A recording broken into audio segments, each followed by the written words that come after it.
Hello everyone, good morning. আজকের ব্লগটা আমি সকাল থেকেই শুরু করে দিয়েছি। অনেক দিন পর আমি এরকম একটা মিনি ব্লগ করছি।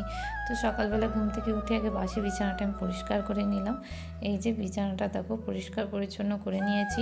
এখন যেহেতু বাচ্চা রয়েছে তাই কিন্তু সবসময় পরিষ্কার করে রাখতে পারি না, কিন্তু তবুও চেষ্টা করি পরিষ্কার করে রাখার।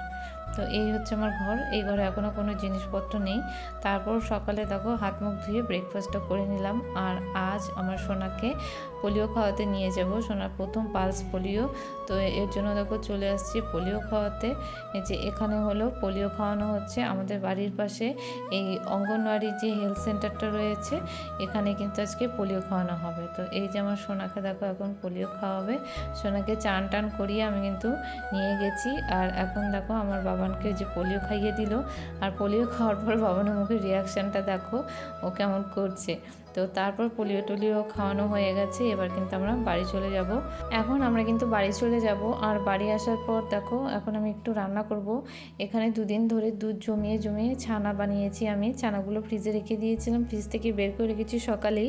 তারপর ছানাগুলো এই যে ভেঙে নিয়েছি। এখন ছানা দিয়ে একটু বড়া বানাবো। ছানাটা যেহেতু একদমই কম পরিমাণ, তো আমাদের 3-4 জন লোকের তো আর হবে না ওইটুকু ছানা দিয়ে। তাই ভাবলাম যে ছানা দিয়ে বড়া বানিয়ে তারপর একটু ঝোল রান্না করব পাতলা পাতলা করে। আর এই যে দেখো যে ছানার বড়ার জন্য এখন আমি ডোগুলো তৈরি করে নিচ্ছি। এখানে কিন্তু ছানা দিয়েছি, আর একটু ময়দা দিয়েছি, আর একটু বেসন দিয়েছি। ময়দাটা না দিলেই ভালো হয়, ময়দার বদলে কিন্তু তোমরা আটা ব্যবহার করতে পারো। আটা দিলেই ভালো হয়, আটা দিলে জিনিসটা অনেকটা নরম হয়, ময়দা দিলে শক্ত হয়ে যায়। আজকে এই মিনি ব্লগটা কেমন লাগলো অবশ্যই কিন্তু কমেন্টে তোমরা জানিও। এই হচ্ছে ছানার তরকারি।